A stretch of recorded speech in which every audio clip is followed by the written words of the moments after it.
आगे बढ़ेंगे। आगे बढ़ते हुए जो खबर है पश्चिम बंगाल के कोलकाता से है। कोलकाता रेप मर्डर केस में हो गई है ईडी की भी एंट्री।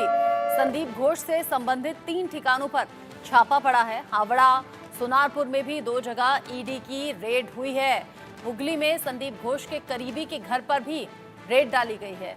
हुगली में संदीप घोष के करीबी के घर पहुंचना, यानी कि पहले संदीप घोष के अलग अलग ठिकानों पर पहुंचना, फिर संदीप घोष के करीबियों के ठिकाने पर पहुंचना, ये जाहिर सी बात है कि अब शिकंजा और ज्यादा कसेगा। बड़ी बात यह भी कि Kolkata rape and murder case में जहां सीबीआई इस पूरे मामले को लेकर इन्वेस्टिगेशन कर रही है, वहां हो गई है अब ईडी की भी एंट्री, क्योंकि मनी लॉन्ड्रिंग का भी केस इसमें सामने आ रहा था। साथ ही साथ हुगली में संदीप घोष के करीबी के घर पर भी रेड डाली गई है। कोलकाता रेप मर्डर केस में ईडी की एंट्री होने के बाद जाहिर सी बात है कि वित्तीय अनियमितता, मनी लॉन्ड्रिंग के केस भी खुलकर सामने आएंगे। हावड़ा, सोनारपुर में 2 जगह ईडी ने की है छापेमारी। हुगली में संदीप घोष के करीबी के घर पर भी ईडी की टीम पहुंची। आरजी कर मेडिकल कॉलेज का पूर्व प्रिंसिपल संदीप घोष जांच के शिकंजे में भी, और ऐसे में कई वित्तीय अनियमितता की शिकायत भी, और उसके बाद में जब जांच में ये चीजें पुख्ता होती गई, सामने आती गई, तो अब अलग अलग जगह रेड भी डाली जा रही है सबूतों को ढूंढने के लिए, खंगालने के लिए। ऐसे में संदीप घोष अकेले नहीं बल्कि उनके करीबियों के ठिकानों पर भी पहुंच रही है ईडी की टीम।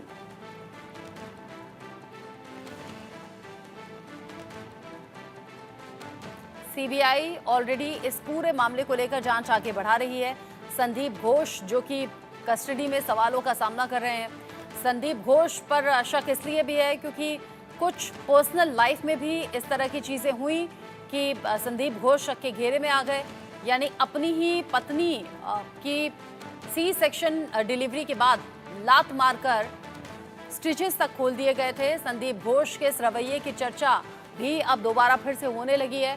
साथ ही साथ संजय रॉय नाम का जो मुख्य आरोपी है वो ऑलरेडी शिकंजे में है। रौनिक दत्ता इस खबर को लेकर ज्यादा अपडेट के साथ जुड़ गए हैं इंडिया न्यूज संवाददाता। रौनिक, संदीप घोष के करीबी के घर पर भी ईडी की टीम पहुंची है, जांच में क्या सामने आया? साथ ही साथ सीबीआई तो इस मामले को जांच के मामले में बढ़ा ही रही थी, यानी कि जांच अलग अलग तरीके से, अलग अलग एंगल से कर रही थी। अब ईडी की एंट्री भी हो गई है। देखिए, आरजी कर मेडिकल कॉलेज में 2021 से लेकर 2023 साल के अंदर में जो फिनेंशियल इरेगुलरिटी हुआ था उसी का केस का इन्वेस्टिगेशन पहले तो कोलकाता पुलिस कर रहा था, मगर कोलकाता हाई कोर्ट का ऑर्डर के मुताबिक कोलकाता पुलिस की तरफ से ये केस को हैंडओवर किया गया था सीबीआई के हाथ पर। सीबीआई जब नया जो इन्वेस्टिगेशन चालू किया था, नया एफआईआर करके, उस इन्वेस्टिगेशन के तहत 15 जगह पर सीबीआई का छापामारी भी किया गया था। उसके बाद 4 लोगों को सीबीआई की तरफ से गिरफ्तार भी किया गया है, जिसमें संदीप घोष, सुदीप्त रॉय और ये जो विप्लव सिंह हो, ये भी शामिल है। और इसी तीनों के घर में आज ईडी की तरफ से छापामारी किया जा रहा है। ईडी की तरफ से ये पूरा मामला पर, यानी आरजी कर मेडिकल कॉलेज का जो फाइनेंशियल तस्करी हुआ था उस मामले पर जो नया एक केस दायर किया गया था, पीएमएलए एक्ट पर यह केस चालू किया गया था। जो फाइनेंशियल ट्रांजैक्शन हुआ था, उस फाइनेंशियल ट्रांजैक्शन का जांच ईडी की तरफ से किया जा रहा था, और इसी जांच के तहत आज एनफोर्समेंट डायरेक्टरेट की तरफ से आरजी कर मेडिकल कॉलेज का पूर्व प्रिंसिपल संदीप घोष और उसके साथ साथ ही टोटल 4 जगह पर आज ईडी का छापामारी चल रहा है, जिसमें संदीप घोष का बेलेघाटा का घर और विप्लव सिंह का हावड़ा का घर, प्रसून चटर्जी जो कि संदीप घोष का क्लोज एडवोकेट है, उनका घर में भी आज छापामारी किया जा रहा है। उनका सोनारपुर में जो घर है उस जगह पर ईडी की तरफ से छापामारी किया जा रहा है। और उसके साथ साथ ही हुगली जिला पर ये जो दूसरा है संदीप रॉय, उनका जो घर, उनका घर में भी आज छापामारी किया जा रहा है। यानी 4 जगह पर कुल मिलाकर एनफोर्समेंट डायरेक्टरेट की तरफ से ये छापामारी किया जा रहा है। ईडी का सूत्र पर जो खबर है कि ये जो संदीप घोष के साथ ये सुदीप्त रॉय और विप्लव सिंह हो, ये दोनों का जो कनेक्शन, ये कनेक्शन बिल्डअप जो हुआ था, इसमें 2 लोग शामिल थे। पहले तो सीबीआई का हाथ में जो गिरफ्तार हुआ है अफसर अली खान, ये शामिल थे, और उसके साथ साथ ये प्रसून चटर्जी जो कि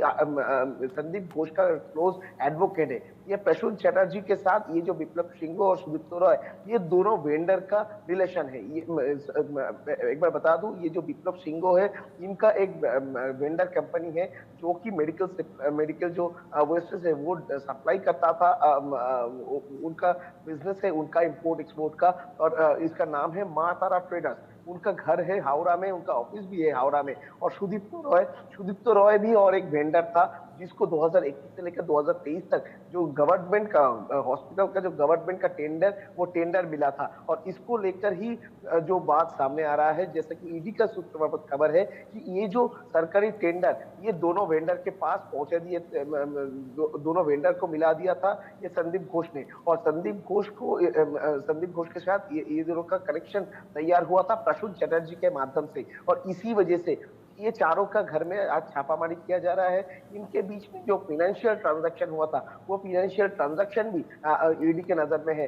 ईडी का सूत्रों पर जो खबर मिल रहा है कि ये जो फाइनेंशियल ट्रांजैक्शन हुआ था विप्लव सिंह और सुदीप्त रॉय के साथ, ये संदीप घोष का, इसके मिडिल में तहत काम करते थे ये प्रसून चटर्जी जो एडवोकेट है। और इसी वजह से उनका घर में भी छापामारी किया जा रहा है। और ये देखने का कोशिश ईडी की तरफ से किया जा रहा है कि किस तरीके से ये ट्रांजैक्शन हुआ था, लीगल तरीके से ट्रांजैक्शन हुआ था या ट्रांजैक्शन में कोई इलीगल तरीका इस्तेमाल किया गया था, वो भी ईडी का नजर में है। कुल मिलाकर ईडी की तरफ से पूरा जो बैंक डिटेल्स और उसके साथ साथ ही जो उनका जो आईटी रिटर्न्स हो या जितना भी फाइनेंशियल डॉक्यूमेंट्स है, उसको जांच किया जा रहा है। और ईडी की तरफ से यह देखा जा रहा है कि ये जो टेंडर ये दोनों को मिला था, ये टेंडर कितने पैसे का टेंडर था, कितना पैसा किस खात में इस्तेमाल किया गया था, और उस जगह से कोई हिस्सा संदीप घोष के पास गया था कि नहीं, प्रसून चटर्जी को कितना पैसा मिला था।